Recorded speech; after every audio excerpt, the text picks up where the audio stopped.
தையிட்டு விஹாரை தொடர்பில் பேச வேண்டாம். சமூக அமைப்புகளின் பிரதிநிதிகளின் அடையாளத்துடன் தேசிய மக்கள் சக்தியினர் குழப்பம். மாகுந்திர மதுஸ் கைத்துப்பாக்கி EPTP டக்ளஸ் தேவானந்தாவினுடையது. அதன் அடிப்படையில் கைது. பரபரப்பு குற்றச்சாட்டு. இலங்கை விவகாரத்தில் பிற நாடுகள் முன்வைத்த விமர்சனங்கள். GL பீரிஸ் நூல் எடுத்துரைத்துள்ள விடயம். டக்ளஸ் தேவானந்தாவுக்கு 72 மணி நேர தடுப்பு காவல் உத்தரவு. வெடிகுண்டு அச்சுறுத்தல். போலீசார் இன்று வெளியிட்டுள்ள விசேட அறிக்கை. சிறுமி உயிரிழப்பு. நீதியான விசாரணை கோரி முன்னெடுக்கப்பட உள்ள கவனஈர்ப்பு போராட்டம். வாகனங்களின் விலையை குறைக்க வேண்டும். அரசிடம் எடுக்கப்பட்டுள்ள கோரிக்கை.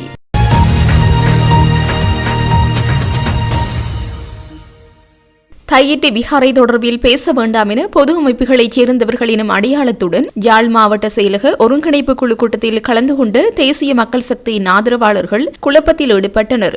யாழ் மாவட்ட ஒருங்கிணைப்பு குழு கூட்டம் நேற்றைய தினம் வெள்ளிக்கிழமை மாவட்ட செயலகத்தில் இடம்பெற்றது. கூட்டம் ஆரம்பம் முதலே கூச்சல் குழப்பங்களுடன் நடைபெற்று வந்த நிலையில் கூட்டம் இறுதிக்கட்டத்தை நெருங்கிய வேளை நாடாளுமன்ற உறுப்பினர் கஜேந்திரகுமார் பொன்னம்பலம் தையிட்டு விஹாரை தொடர்பில் அரசாங்கத்தின் நிலைப்பாடு என்ன என கேள்வி எழுப்பினார். அதற்கு கடற்றொழில் அமைச்சர் தையிட்டு விஹாரை தொடர்பில் அரசாங்கம் முடிவு எடுத்துள்ளது. அதற்காக விஹாரை உடைக்க முடியாது என கூறினார். அதற்கு நாடாளுமன்ற உறுப்பினர் கஜேந்திரகுமார் ஏன் உடைக்க முடியாது? தென்னிலங்கையில் சட்டவிரோத விஹாரைகளை உடைக்கவில்லையா? இது ராணுவத்தினரால் சட்டவிரோதமான முறையில் அமைக்கப்பட்ட ஒரு சட்டவிரோத கட்டுமானம். அதனை உடைப்பதில் என்ன தடை என மீண்டும் கேள்வி எழுப்பினார். அதற்கு அமைச்சர் பதில் சொல்ல முடியாது என்று விளங்கிக் கொண்டிருந்த வேளை கூட்டத்தில் பொது அமைப்புகளின் பிரதிநிதிகள் என்ற அடையாளத்துடன் கலந்து கொண்ட கரவட்டி பிரதேச சபையின் தேசிய மக்கள் சக்தியின் உறுப்பினர் தையிட்டு விஹாரை தொடர்பில் பேச வேண்டாம். எங்கள் கிராமத்தில் கோவில் பிரச்சனை ஒன்று இருக்கிறது. அது தொடர்பில் பேச வேண்டும் என கூறினார். அதற்கு நாடாளுமன்ற உறுப்பினர் கஜேந்திரகுமார் அமைச்சர் முதலில் நான் கேட்ட கேள்விக்கு பதில் சொல்லட்டும், அதன் பின்னர் உங்கள் பிரச்சினை தொடர்பில் பேசுவோம் என கூறிய போதிலும் கரவட்டி பிரதேச உறுப்பினர் இல்லை என குழப்பத்தில் ஈடுபட்டார். பிரதேச சபை தவிசாளர்களும் தையிட்டு விஹாரை பிரச்சினை முக்கியமானது, அது தொடர்பில் அரசாங்கத்தின் நிலைப்பாடு என்ன என்பது தொடர்பில் அமைச்சர் பதில் அளிக்கட்டும், அதன் பின்னர் உங்கள் பிரச்சினை தொடர்பில் பேசுவோம் என கூறினார்கள். அதன்போது குறித்த நபருக்கு அருகில் இருந்து வேறு சில தேசிய மக்கள் சக்தியின் ஆதரவாளர்களும் கூச்சல் எழுப்பி குழப்பத்தை உருவாக்கினர். அதனை சாதகமாக பயன்படுத்திய கடற்றொழில் அமைச்சர் இத்துடன் கூட்டம் நிறைவு பெற்றது என அறிவித்து தையிட்டு விஹாரை தொடர்பில் எந்த கருத்தும் கூறாது கூட்டத்தை விட்டு வெளியேறினார். அதனையடுத்து தையிட்டு விஹாரை பிரச்சினை கூட்டத்தில் பேசப்பட்ட வேளை தங்கள் பிரச்சினைகளை கேளுங்கள் என குழப்பத்தில் ஈடுபட்ட கரவட்டி பிரதேச சபையின் தேசிய மக்கள் சக்தியின் உறுப்பினர் உள்ளிட்ட குழாம் ஒன்று கூட்டம் நடைபெற்ற மேடையை நோக்கி சிரிப்புடன் ஓடிச் சென்று நாடாளுமன்ற உறுப்பினர் இளங்குமரனுடன் கூடி குழாவியதை அவதானிக்க முடிந்தது. மாவட்ட மற்றும் பிரதேச ஒருங்கிணைப்பு குழு கூட்டங்களில் சமூக அமைப்புகளின் பிரதிநிதிகள் என்ற அடையாளத்துடன் மாவட்ட செயலர் மற்றும் பிரதேச செயலர்கள் தேசிய மக்கள் சக்தியின் ஆதரவாளர்களை கூட்டங்களில் கலந்து கொள்ள அனுமதிப்பதாகவும் அவர்கள் கூட்டங்களில் அபிவிருத்தி தொடர்பான விடயங்கள் பேசும்போது குழப்பங்களை ஏற்படுத்தி அவ்விடயங்களை திசை திருப்பி தமிழர் பிரதேசங்களில் அபிவிருத்தி பணிகளை முன்னெடுக்க அரசியல் நோக்குடன் தடைகளை ஏற்படுத்தி வருவதாக தமிழ் அரசியல்வாதிகள் குற்றம் சாட்டி வருவது குறிப்பிடத்தக்கது. மாகுந்திர மதுஸ் கைத்துப்பாக்கி EPTP டக்ளஸ் தேவானந்தாவினுடையது. அதன் அடிப்படையில் கைது செய்யப்பட்டுள்ளார். பாதாள உலக குழுவை வைத்து இயக்கி போதைப் பொருள் கடத்தல் ஆட்கடத்தலை செய்தவர் டக்ளஸ் தேவானந்தாவா என்ற கேள்வி எழுகிறது. அவ்வாறு இயக்கிய குழுவில் திறமையாக செயற்பட்டவர் மதுஸ் என்ற அடிப்படையில் டக்ளஸ் தனது கைத்துப்பாக்கியை பரிசீலித்துள்ளார் என தமிழ் தேசிய மக்கள் முன்னணியின் செயலாளர் செல்வராஜா கஜேந்திரன் ஊடக சந்திப்பின் போது இவ்வாறு தெரிவித்துள்ளார். இந்த இன அழிப்பு அரசாங்கங்களோடு சந்திரிகா அரசாங்கத்தோடும் மஹிந்த ராஜபக்ச அரசாங்கத்தோடும் அதற்கு முந்தைய அரசாங்கங்களோடும் பின்னர் கோட்டாபய அரசாங்கத்தோடும் நீண்ட காலமாக செயல்பட்டு வந்த அந்த அரசாங்கத்தினுடைய துணை இராணுவ குழுவாக செயல்பட்ட EPTP அமைப்பினுடைய தலைவர், முன்னாள் EPTP துணை இராணுவ குழுவாக செயல்பட்ட EPTP-னுடைய தலைவர் டக்ளஸ் தேவானந்தா அவர்கள் இந்த யுத்தம் முடிந்து 16 ஆண்டுகளுக்கு பிற்பாடு இப்பொழுது இருக்கக்கூடிய NPP அரசாங்கத்தினால் கைது செய்யப்பட்டிருப்பதாக நேற்றைய தினம் ஒரு செய்தியை நாங்கள் பார்த்திருக்கின்றோம். போதை உலகத்தினுடைய மன்னனாக இருக்கக்கூடிய மகந்துர மதுஸ் என்பவருக்கு ஒரு கைத்துப்பாக்கி ஒன்றை வழங்கியதான ஒரு குற்றச்சாட்டிலே வந்து அவர் கைது செய்யப்பட்டிருக்கின்றார். இந்த கைது இந்த சம்பவமானது, இந்த கைதின் மூலம் வெளிப்பட்டிருக்கிற சம்பவமானது பல்வேறுபட்ட கேள்விகளை எழுப்புகின்றது. டக்ளஸ் தேவானந்தாவினுடைய ஆயுதம் எப்படி மகந்துர மதுஸிடம் சென்றது, இதை டக்ளஸ் தேவானந்தா அவரிடம் கொடுத்தாரா? அப்படி என்று சொல்லி சொன்னால் அந்த போதைப்பொருள் கும்பலை வழிநடத்துகின்ற ஒரு தலைவராக டக்ளஸ் தேவானந்தா செயல்பட்டாரா என்கின்ற ஒரு பாரிய கேள்வி எங்கள் மத்தியிலே, மக்கள் மத்தியிலே எழுந்திருக்கின்றது. அதிலும் குறிப்பாக இவர் அந்த கும்பலை வழிநடத்தினாரா? அவ்வாறு வழிநடத்தி அவருடைய கும்பலிலே சிறப்பாக செயல்பட்ட ஒருவருக்கு கைத்துப்பாக்கியை பரிசாக கையளித்தாரா என்கின்ற சந்தேகங்கள் கூட மக்கள் மத்தியிலே எழுந்திருக்கிறது. இவ்வாறான ஒரு குற்றச்சாட்டை இவர் என்று சந்தித்திருக்கிற ஒரு நிலையிலே நான் ஒரு விடயத்தை சுட்டிக்காட்ட விரும்புகிறேன். டக்ளஸ் தேவானந்தா தமிழர்களை பொறுத்தவரையிலே ஒரு தேச விரோதி. அவர் பல சந்தர்ப்பங்களிலே அவர் சொல்லியிருக்கிறார், தான் பல ஆயுத பயிற்சி பெற்ற பொழுது, நான் நினைக்கிறேன் இந்த பாலஸ்தீனத்திலோ லெபனானில் அவர் அந்த பயிற்சியை பெற்ற பொழுது பெற்று வெளியேறுகின்ற சந்தர்ப்பத்திலேயே தனக்கு தெரியுமாம் இந்த தமிழீழம் என்கின்ற அந்த போராட்டம் ஒரு பொழுதும் சாத்தியப்படாது என்று சொல்லி. அப்போ நான் ஒரு தடவை அவரிடம் நேரடியாகவே சக்தி டிவியிலே நடைபெற்ற ஒரு நேர்காணலின் பொழுது கேட்டிருந்தேன், ஆயுத பயிற்சி முடிந்து வெளியேறுகின்ற பொழுதே தமிழீழம் என்பது சாத்தியமில்லை என்பது உங்களுக்கு தெரியும் என்று சொல்லி உறுதியாக நீங்கள் சொல்கிறீர்கள் என்று சொன்னால், அதற்கு பிற்பாடு உங்களுடைய கையிலே ஆயுதங்களை நீங்கள் வைத்திருந்திருக்கிறீர்கள் என்று சொன்னால் அது ஒன்று களவு, கொள்ளை, கொலை போன்ற செயல்பாடுகளுக்காக மாத்திரம்தான் நீங்கள் இந்த ஆயுதங்களை கையிலே வைத்திருந்திருக்க வேண்டும் என்கிற ஒரு குற்றச்சாட்டை நான் அவர்களுடைய முகத்துக்கு முன்னாலேயே நான் முன்வைத்திருந்தேன்.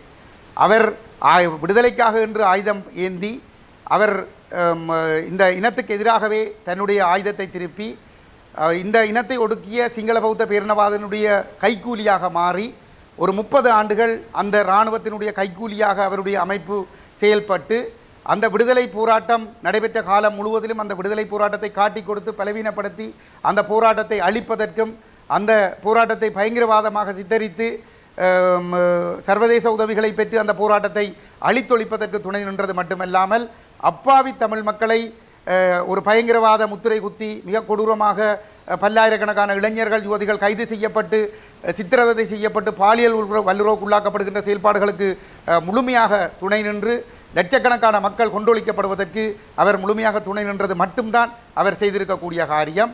அவர் ஒரு சந்தர்ப்பத்திலே ஒரு சில வருடங்களுக்குள் சொல்லியிருந்தார் நாடாளுமன்றத்திலே, எங்களுடைய தேசிய தலைவர் பிரபாகரனுடைய பெயரை குறிப்பிட்டு அவர் ஒரு போதைப்பொருள் வர்த்தகத்தில் ஈடுபட்டவர் என்று சொல்லி ஆனால் இந்த தலைவருக்கு எதிராக யுத்தம் செய்த ஸ்ரீலங்கா படைகளினுடைய தளபதிகளே போர் முடிந்த பிற்பாடு அவரிடமிருந்து தேசிய தலைவருடைய அந்த கட்டுப்பாட்டில் இருந்து கைப்பற்றப்பட்ட கிட்டத்தட்ட சுமார் 10,000 வரையான புகைப்படங்களை பரிசீலித்து பல லட்சக்கணக்கான ஆவணங்களை பரிசீலித்து எந்த ஒரு இடத்திலும் அந்த போதைப்பொருள் சம்பந்தமான அல்லது குடிவகைகள் சம்பந்தப்பட்ட எந்த ஒரு ஆவணம் கூட கைப்பற்றப்பட்டிருக்கவில்லை என்று சொல்லி அவர் போதைப்பொருள் வர்த்தகத்தில் ஈடுபட்டதான எந்த ஒரு ஆவணங்களையும் அந்த போரில் ஈடுபட்டிருந்த அந்த சிங்கள தளபதிகள் எங்குமே அவ்வாறான ஒரு குற்றச்சாட்டை முன்வைத்திருக்கவில்லை.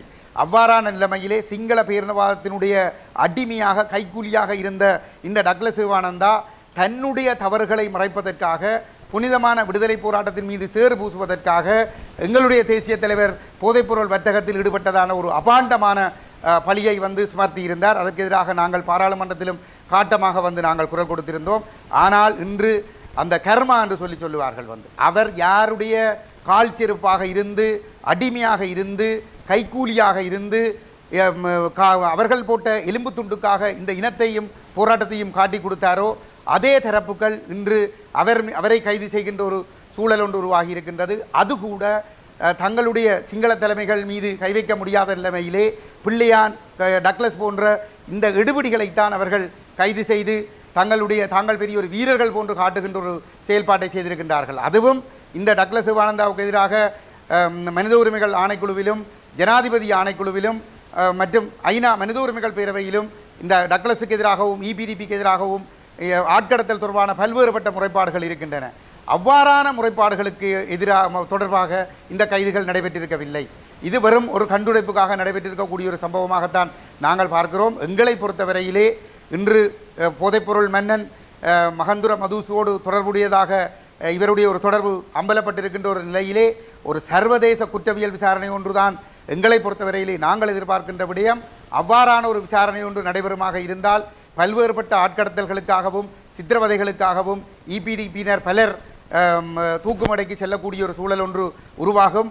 அவ்வாறான ஒரு சூழலிலே டக்ளஸ் சிவானந்தாவும் அவ்வாறான குற்றச்சாட்டுகளுக்கு நிச்சயமாக தப்பித்துக்கொள்ள முடியாத ஒரு நிலைமை ஒன்று ஏற்படும். ஆகவே நாங்கள் தொடர்ந்து புலம்பெயர் தமிழ் மக்கள், தமிழக தமிழ் மக்கள், தாயகத்து தமிழ் மக்கள் இந்த உள்ளக விசாரணையை நிராகரித்து தொடர்ந்தும் ஒரு சர்வதேச குற்றவியல் விசாரணையை வலியுறுத்த வேண்டும். இதிலே நான் இந்த இடத்திலே மீண்டும் ஒன்றை குறிப்பிட்டுக் கொள்ள விரும்புகிறேன். கடந்த 2012ஆம் ஆண்டு ஐக்கிய நாடுகள் மனித உரிமைகள் பேரவையிலே இலங்கை தொடர்பாக தீர்மானம் கொண்டுவரப்பட்டதிலிருந்து உள்ளக விசாரணை பொறிமுறையை நிராகரித்து ஒரு சர்வதேச குற்றவியல் விசாரணையை வலியுறுத்துகின்ற அரசியல் தலைவராக கஜேந்திரகுமார் பொன்னம்பலம் மாத்திரம்தான் இருந்து வந்திருக்கின்றார். குறிப்பாக ஐக்கிய நாடுகள் மனித உரிமைகள் பேரவைக்கு சென்று இந்த உள்ளக விசாரணையை நிராகரித்து ஒரு சர்வதேச குற்றவியல் விசாரணை நடத்தப்பட வேண்டும் என்ற நிலைப்பாட்டை வலியுறுத்திய ஒரு பதிவு செய்யப்பட்ட அரசியல் கட்சி ஒன்றினுடைய செயலாளர் அல்லது தலைவர் என்று சொன்னால் அது கஜேந்திரகுமார் பொன்னம்பலம் மாத்திரம்தான் என்பதனை நான் இந்த இடத்திலே பொறுப்போடு சொல்லிக்கொள்ள விரும்புகிறேன். ஆகவே டக்ளஸ் தேவானந்தா, இபிடிபி போன்ற துணை இராணுவ குழுக்களும் ஸ்ரீலங்கா இராணுவமும் தமிழர்களுக்கு எதிராக மேற்கொண்ட மனிதகுலத்துக்கு எதிரான குற்றங்கள், போர்க்குற்றங்கள், இன அழிப்பு குற்றங்களுக்கு எதிராக ஒரு சர்வதேச குற்றவியல் விசாரணை நடாத்தப்படுவதன் மூலமாக டக்ளஸ் சிவானந்தா போன்றவர்களின் இன்னும் பல விடயங்கள் இந்த உலகத்திற்கு வெளிவரும். அதன் மூலமாக அவர்களுக்கு தண்டனைகளும் உறுதிப்படுத்தப்படும். மக்கள் உறுதியோடு செயல்பட வேண்டும். இந்த கைதுகள் மூலமாக உள்ளக விசாரணை மூலம் நீதி கிடைத்துவிடும் என்று யாரும் மனப்பால் குடித்துவிடக் கூடாது என்பதையும் இந்த இடத்திலே நான் பதிவு செய்து கொள்ள விரும்புகிறேன். நன்றி. இலங்கை விவகாரத்தில் இந்தியா, நோர்வே உள்ளிட்ட நாடுகளின் செயற்பாடுகள் தொடர்பாக விமர்சனங்கள், அதிருப்திகள் காணப்பட்டாலும் அந்த விமர்சனங்களை செய்தவர்கள் கூட வெளிநாடுகளின் வகிப்பாகத்தை முழுமையாக நிராகரிக்கவில்லை என முன்னாள் அமைச்சரும் தகைசார் பேராசிரியருமான GL பீரிஸ் தெரிவித்துள்ளார். இலங்கை அரசியலின் சமாதான பேச்சுவார்த்தை காலகட்டத்தின் நிகழ்வுகளை ஆராய்ந்து GL பீரிஸ் அண்மையில் எழுதி வெளியிட்ட இலங்கை அமைதி செயல்முறை ஒரு உள்பார்வை எனும் நூலிலேயே இவ்விடயம் குறிப்பிடப்பட்டுள்ளது. மேலும் அந்த நூலில் கூறப்பட்டுள்ளதாவது: யுத்தம் பெருமளவில் பாதித்த தரப்பினராக பெண்களே உள்ளனர். மிகுந்த வேதனைக்கும் மன அழுத்தத்திற்கு மத்தியில் அவர்களின் வாழ்க்கை வெகுவாக மாற்றமடைந்தது. ஆண்கள் மத்தியில் மரணங்கள் மற்றும் காணாமலாக்கப்படுதல்கள் அதிகரித்தமையானது விதவைகள் தலைமையிலான குடும்பங்களின் எண்ணிக்கை அதிகரித்து அடிப்படை வாழ்வில் மாற்றங்களை வளைந்து திணித்தது. பொருளாதார சுமை அதிகரித்து அடக்குமுறையானது குடும்பங்களை வழிநடத்தும் கட்டாயத்துடன் பெண் தலைமைத்துவ குடும்பங்கள் பங்கு அதிகரித்தன. பொருளாதார நெருக்கடி மட்டுமே தனித்து அல்லது ஆதிக்கம் செலுத்தும் காரணியாக அங்கு இருக்கவில்லை. முடிவுற்ற பரவலான வாழ்க்கையை மாற்றும் தாக்கம் மற்றும் அழுத்தங்கள் ஊடுருவி ஸ்தாபிக்கப்பட்டிருந்த சமூக நடத்தை முறைமைகளை அச்சுறுத்தும் காரணிகளாக அமைந்தன. தேவைகளே கண்டுபிடிப்புகளுக்கான தாயாகின்றன. தைரியம் மற்றும் மீண்டெழும் தன்மைக்கு தங்களை தாங்களே தகுதியானவர்களாக வெளிப்படுத்திக் கொண்ட பெண்கள் துரதிர்ஷ்டத்திலிருந்து வாய்ப்பினை அரிதாக பயன்படுத்திக் கொண்டனர். வடக்கு கிழக்கு மாகாணங்களில் பாரம்பரிய உறவுகளின் ஆதரவின்றி பெண்கள் புதிய வாழ்க்கை முறையில் கடினமான சவால்களை எதிர்கொண்டனர். பொருளாதார வாழ்வாதாரத்துக்கும் கலாச்சாரம் மற்றும் பண்பாடுகள் தொடர்பான ஆதரவிற்கும் புதிய வழிகளை தேட வேண்டிய நிலை அவர்களுக்கு ஏற்பட்டது. இவை பாரம்பரியத்தின் அடிப்படையில் உருவான சமூக கட்டமைப்பின் சுமையை குறைப்பதற்கு பதிலாக மேலும் அதிகரிக்கவே வழிவகுத்தன. வாழ்வாதார போராட்டத்தில் பெண்கள் தம் விரும்பாத பாத்திரங்களையும் ஏற்க வேண்டிய நிர்பந்தம் ஏற்பட்டது. இதனால் பாரம்பரிய மனப்பான்மை உள்ளவர்களுக்கும் இவர்களுக்கும் இடையிலான புரிதல் குறைந்ததால் புதிய சிந்தனையுடன் சமூகத்தை மறுசீரமைக்க வேண்டி ஏற்பட்டது. மறுகட்டமைப்பு மற்றும் அணுகுமுறைகளை மறுசீரமைக்கும் முழுமையான செயல்முறைக்கும் அழைப்பு விடுக்கப்பட்டதில் இந்தியா ஒரு முக்கிய காரணியாக இருந்தது. கடந்த நூற்றாண்டின் இறுதி 2 தசாப்தங்களிலும் இலங்கை விவகாரங்களில் இந்தியாவின் கரிசனை அதிகரித்துள்ளது. கடந்த 1987ஆம் ஆண்டின் இந்திய இலங்கை உடன்படிக்கையில் இது தெளிவாக வெளிப்பட்டுள்ளது. மேலும் இது அரசியலமைப்பின் 13வது திருத்தத்திற்கு வழிகோலியது. உள்நாட்டின் சூழ்நிலைகள் இந்தியாவை சமாதான செயல்முறையில் முக்கிய வகிப்பாகத்தை முன்னகர்த்துவதில் தடுத்த போதிலும் இந்தியா அந்த விடயத்தில் நீடித்த கரிசனை எப்போதும் காண்பித்தது. இந்திய அமைதிப்படை மற்றும் பிற நடவடிக்கைகள் குறித்த பரவலான அதிருப்தி காணப்பட்ட போதிலும் இலங்கையில் பெரும்பான்மையினரிடமும் இந்தியாவின் உறுதியான பங்கு பெற்றதை வரவேற்க வேண்டும் என்ற கருத்து குறிப்பிடத்தக்க அளவில் இருந்தது. அதேபோன்று நோர்வே மத்தியஸ்தம் வகித்து மேற்கொண்ட சில நடவடிக்கைகளை விமர்சித்தவர்களும் வெளிநாடுகளின் வகைப்பாகத்தை முழுமையாக நிராகரிக்கவில்லை. இலங்கையின் சூழலில் வெற்றிகரமான சமாதான பேச்சுவார்த்தைக்கு இதன் சில கூறுகள் அவசியம் என்பதை உண்மையில் உணர்ந்தமை மிகுந்த சுவாரஸ்யத்தை ஏற்படுத்தியது. இலங்கையின் அரசியல் சமாதான பேச்சுவார்த்தை காலகட்டத்தில் நடந்த நிகழ்வுகளை அலசி ஆராயும் முக்கிய நூலாக இந்த நூல் விளங்குவதுடன் சமாதான கால அரசியலையும் வரலாற்றையும் பேராசிரியர் ஆசிரியர், சிரேஷ்ட அரசியல் ஆளுமை, சட்டவியல் அறிஞர் என்னும் பன்முக ஆளுமை கொண்ட ஒருவரின் குறைபாட்டிலிருந்து அறிய விரும்பும் அரசியல் வரலாற்றுத்துறை கல்வியலாளர்கள், ராஜதந்திரிகள், சமூக செயற்பாட்டாளர்கள், அரசியல்வாதிகள் எனும் அனைவருக்கும் வரலாற்றின் முக்கிய ஆதாரங்களை இந்த நூல் மீள் நினைவூட்டுகின்றது. ஆங்கில மொழியிலான இந்த நூலின் ஆசிரியர் GL பீரிஸ் கொழும்பு பல்கலைக்கழகத்தின் முன்னாள் உபவேந்தரும் சட்டப்பீடத்தின் தகைசார் பேராசிரியரும் ஆவார். ஆக்ஸ்போர்ட் பல்கலைக்கழகம், கேம்பிரிட்ஜ் பல்கலைக்கழகம், லண்டன் பல்கலைக்கழகம் உள்ளிட்ட உலகின் புகழ்பூத்த பல்கலைக்கழகங்கள் அங்கீகரித்த இலங்கையின் புகழ்பூத்த கல்விமான்களில் இவர் ஒருவராக திகழ்கின்றார். வெளிவிகாரம், நீதி, அரசியலமைப்பு விவகாரம், இன விவகாரம், தேசிய ஒருமைப்பாடு, ஏற்றுமதி அபிவிருத்தி, சர்வதேச வர்த்தகம் மற்றும் கல்வி உள்ளிட்ட துறைகளில் நாட்டின் அமைச்சரவையில் பதவி வகித்த சிரேஷ்ட அரசியல் ஆளுமையாளராகவும் GL பீரிஸ் திகழ்கின்றார் என்பதும் குறிப்பிடத்தக்கது. காணாமல் போன துப்பாக்கி தொடர்பாக நேற்று கைது செய்யப்பட்ட முன்னாள் அமைச்சர் டக்ளஸ் தேவானந்தாவை மேலும் விசாரிக்க குற்றப்புலனாய்வுத்துறை 72 மணி நேரம் தடுப்பு காவல் உத்தரவை பெற்றுள்ளதாக காவல்துறையினர் தெரிவித்துள்ளனர். குற்றப்புலனாய்வுத்துறையினரால் கைது செய்யப்பட்ட தேவானந்தா இன்று கம்பகா நீதிவான் நீதிமன்றத்தில் முன்னிலைப்படுத்தப்பட்டார். அவரது தனிப்பட்ட துப்பாக்கி ஒரு ஒழுங்கமைக்கப்பட்ட குற்றக்கும்பலின் உறுப்பினர்களின் கைகளில் சிக்கியதாக கூறப்படும் சம்பவம் தொடர்பாக நேற்று மாலை CID அதிகாரிகளால் அவர் கைது செய்யப்பட்டார். 2001ஆம் ஆண்டு அப்போதைய அமைச்சர் தேவானந்தா இலங்கை ராணுவத்தால் அவரது தனிப்பட்ட பயன்பாட்டிற்காக வழங்கப்பட்ட துப்பாக்கி பின்னர் 2019ஆம் ஆண்டு திட்டமிடப்பட்ட குற்றவாளியான மகுந்தர மதுஷ் என்பவரின் விசாரணையை தொடர்ந்து மீட்கப்பட்ட சம்பவம் தொடர்பான விசாரணையில் முன்னாள் அமைச்சர் கைது செய்யப்பட்டதாக தெரிவிக்கப்படுகிறது. கண்டி மாவட்ட செயலகத்தில் வெடிப்பொருட்கள் இருப்பதாக கிடைத்த தகவல் பொதுமக்களின் பீதியை ஏற்படுத்தும் முயற்சியாக இருக்கலாம் என போலீசார் சந்தேகிப்பதாக தெரிவித்துள்ளனர். இந்த விடயம் தொடர்பில் இன்று காலை விடுக்கப்பட்டுள்ள புதிய அறிவிப்பில் இவ்வாறு குறிப்பிட்டுள்ளனர். மேலும் இந்த தகவல் குறித்து கணனி குற்றப்புலனாய்வு பிரிவினர் மேலதிக விசாரணைகளை முன்னெடுப்பார்கள் என போலீசார் தெரிவித்துள்ளனர். கண்டி மாவட்ட செயலகத்தின் 5 இடங்களில் குண்டுகள் மறைத்து வைக்கப்பட்டுள்ளதாக அந்த அலுவலகத்தின் மின்னஞ்சல் முகவரிக்கு நேற்றைய தினம் தகவல் கிடைக்கப்பெற்றிருந்தது. இது தொடர்பாக கண்டி பிரிவுக்கு பொறுப்பான சிரேஷ்ட போலீஸ் அத்தியட்சருக்கு அறிவிக்கப்பட்டதை அடுத்து கண்டி போலீஸ் நிலைய உத்தியோகத்தர்கள், போலீஸ் மோப்பநாய் பிரிவு, போலீஸ் விசேட அதிரடிப்படையின் குண்டு செயலொலிக்க செய்யும் பிரிவு மற்றும் ராணுவத்தின் குண்டு செயலொலிக்க செய்யும் பிரிவினர் வரவழைக்கப்பட்டு பாரிய தேடுதல் நடவடிக்கை முன்னெடுக்கப்பட்டது. இந்த தேடுதல் நடவடிக்கைகள் நேற்று காலை முதல் மாலை வரை மேற்கொள்ளப்பட்ட போதிலும் சந்தேகத்திற்கிடமான வெடிப்பொருட்கள் எதுவும் கண்டெடுக்கப்படவில்லை. அதன்படி இந்த தகவலானது பொதுமக்களிடையே தேவையற்ற பதற்றத்தை உருவாக்குவதற்காக மேற்கொள்ளப்பட்ட ஒரு முயற்சியாகவே கருதப்படுவதாகவும் இது தொடர்பில் கணனி குற்றப்புலனாய்வு பிரிவினர் தீவிர விசாரணைகளை மேற்கொள்வார்கள் என்றும் போலீசார் மேலும் குறிப்பிட்டுள்ளனர். முல்லைத்தீவு சிலாவத்தை பகுதியில் வைத்தியசாலையில் அனுமதிக்கப்பட்ட 12 வயது சிறுமி உயிரிழந்த சம்பவம் தொடர்பில் கவனஈர்ப்பு போராட்டம் ஒன்று முன்னெடுக்கப்பட உள்ளது. குறித்த உயிரிழப்பு சம்பவம் கடந்த 21/12/2025 அன்று பதிவாகியிருந்தது. மருத்துவமனையில் அனுமதிக்கப்பட்ட சிறுமி மருத்துவர்களின் கவனஈனத்தினால் உயிரிழந்துள்ளதாகவும் இதற்கான தீர்வினை மருத்துவமனை அதிகாரிகள் தர வேண்டும் என கோரியும் இந்த போராட்டம் மேற்கொள்ளப்பட உள்ளதாக தெரிவிக்கப்படுகிறது. சிலாவத்தை மக்கள் மற்றும் பொது அமைப்புகள் ஒன்றிணைந்து எதிர்வரும் 29/12/2025 முல்லைத்தீவு மாவட்ட மருத்துவமனை முன்பாக இந்த போராட்டத்தை மேற்கொள்ள உள்ளதாக தெரிவிக்கப்படுகிறது. இந்த போராட்டத்திற்கு முல்லைத்தீவு மாவட்ட அழகு கூட்டுறவு சங்கம் தனது ஆதரவினை தெரிவித்துள்ளது. இவ்வாறான இழப்புகள் இனியும் நடைபெறாமல் தவிர்ப்பதற்கான நடவடிக்கை எடுக்குமாறு அரசாங்கத்தினை வலியுறுத்தும் இந்த போராட்டத்தில் அனைவரையும் கலந்து கொள்ளுமாறு அழைப்பு விடுக்கப்பட்டுள்ளது.